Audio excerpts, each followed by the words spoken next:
Wakona hamu ya kwa hae. Bayo pota mazole na minamwezeli kakaofela. Uwa mama SNT bao. Bao ba kataza bao. Isi girishe. Nani kumba benigani ni ba beningile kali kufiteranga kuna. Muye mwoli pa ma guest house mwafi wanga mali. Mufare dio muzo kubeninganga watfare. Male ni ba beningile kali ni mwana bazi. Baba ma SNT. Bakuli file mashere nga kulu yoli fa guest house. Kono kwanu kuna vatakutoina kutina vile kwa wapale wakoleka. After 6 guys go higher for ni. Kasha mashe bukateki tovone wakuta. Kuna phone nganga mina kinga mkuzishwe mina ni chwale kwana tabeni bula batu bali balaka kuli haruzwile mama ndo avona nikuvona kuli kwa haye kwa bupilo kwa haye buchipile bupilo kwa haye buchipile hape bashemi ukayoshwa kutwa boma pavonda tawo kuvulera kuli hoyo leka sestrana hapa hoske watanse sestrana kisikamani Kikwa pilu ya hao we namungi kubona kulifani tire kwa hae. Nizangise mwaka. Zeni lekela bashe mibaka kizifi. Zezi tokwa halafa hae kilifi. Mabona. Niyo na seri problem. Chale nani zivuli batu babatangi mavupilo. Fali sasa upilafa. Nahani zivuli batu babatangi mavupilo kakuli batu. Wanavani palezwi ndati. Vani palezi. Watu vani palewa, musapira. Kwa hani yanga kwa hae ni kuwa ikinela ya weka papa vulela ngani vila eli. Na ikinela kwa hae. Ngato. Otherwise, mizo iketa ande kwa hae ni kuwa feza zere mehera. Mana ruizo iketa maso chale silami. Neno zinima ka sebezi numbuleka mkakere. Onizo pangisa skolo saka nesi skaezi wavatu bene nisile kuli basiezi se ali mipumbi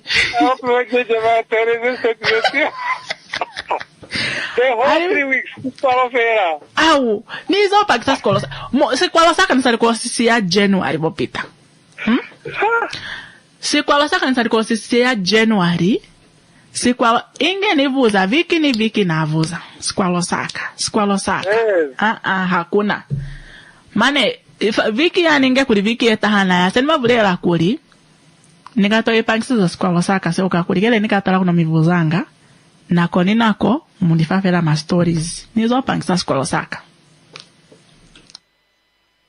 fahani vulela ni mina spangirwe ande sakia development ni ona yo ni kwa kuli kipi hizo siara mai hizo siara kwa mchembere kwa mdala nani batakwa ikuleka kono botola no siara ngamateni nani batakwa ikuleka sadi bora kuli kwa utwahara kuli kimbone na muvukuru kono hakuyezo wangi chwalo mane ukuleka mazazia kwa haya sepai akusepa hali kwa haya mane ukuleka fera kiela sa shwa mga yeza mana haikona hali ochole hoto kwa kuli kuyeza kuyezi weska mga Lunava saikeri keri fera kwa haya vopita mana pani ikutwa kuli hakuswani nizoi na nizo upota hakuswani family zo ina saloli mali no pa mwende last week ona sana vatswana kuli mtova famwe nilikali ya fumasa la The views and opinions expressed by our guests and callers are not those of Eagle FM and any of its staff. Ngelo wapumbwa Eva tere ulikoni maondo tuto ingida ashike kapeno nweko dite opoye ekukulile oshafa fana nongeshe faili mehola mo iho etike kovano ile koshiwana onongeshe fa yapumbwa kukaraya kovano okupitiramo Eagle FM otuna ebitoda njuka okukwetera oipindi konu kondado inawa nuneudo otukwetera o special ngeta shake ngeshefa omarudi dayo loka opone ushendi fenawa nokumona oijamoili nawa ningepata fanona monika ko Eagle FM onora etatu imwe bali heali nola natu heali bali no heali ile komberewa nora hetatu natu bali o hetatu batatu o mafilane Eagle FM the eye. Eagle FM lets you express your constitutional rights of freedom of expression without fear of favor. This is actually, to put it mildly, an economic scandal. Fraud.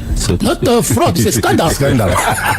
Why do you give a tender to somebody who does not have capacity to build? Why should you do that? You know a person that does not have a capacity to build. Eagle FM lets you talk. That's why I'm always telling people in Parliament, let me not take up my Katatura manners. Right. Because I grew up in Katatura. And I will not hesitate to tell you off if it is needed to do. Be part of the debate by setting the agenda. My response in terms of Rwanda at 6% is that we had been there before. We've had 6% growth before. It's not something that Namibia has not achieved in the past, and it's not something Namibia will not be able to achieve in the future. Eagle FM, the eye. While you are busy enjoying your lunch, while you are busy having some times from 1300 hours, take time and listen to OTR News Bulletin. On the Radio News Analysis, we go beyond the headlines. We don't just tell you what's happening, we ask why it's happening, how it affects ordinary Namibians, and what it means for the country's future.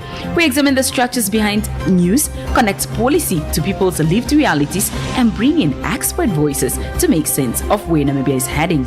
You want to get into touch with global governance, global diplomacy, economic relation, trade, statistics, human and infrastructure development, and you want to see how policy planning and policy implementation is connected in Namibia, make time and listen to OTR from 1300 hours to 14:30 with Happy Juju.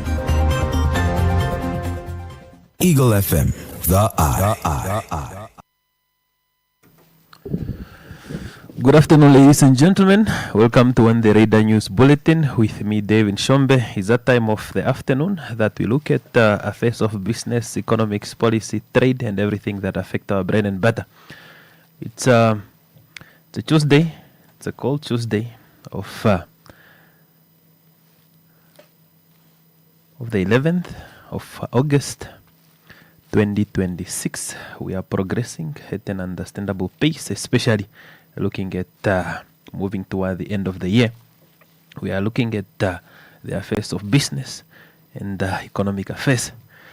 And we are greeting policymakers, economists, trade analysts, followers of Eagle FM Namibia, and everybody who is a developmental enthusiast, and everybody who is interested in bread and butter issue. We are here until the hour of 1400 hours. And looking at our today's bulletin, we'll be looking at firstly, we are going to have a look at what happened yesterday, especially what happened at the University of Namibia, when the University of Namibia has looked at bridging the gap, especially when it comes to launching of real test project on the reliability and sustainability research and testing for green hydrogen technologies. We'll be able to listen at the Vice Chancellor of University of Namibia, that is Professor Kenneth Matengu, to look at what is the relationship between science, technology, and innovation, and also what is the relationship between policy decision and also investment when it comes to policies. From there, I will be in communication with my colleague Anakreta Haikela, especially to look at parliamentary oversight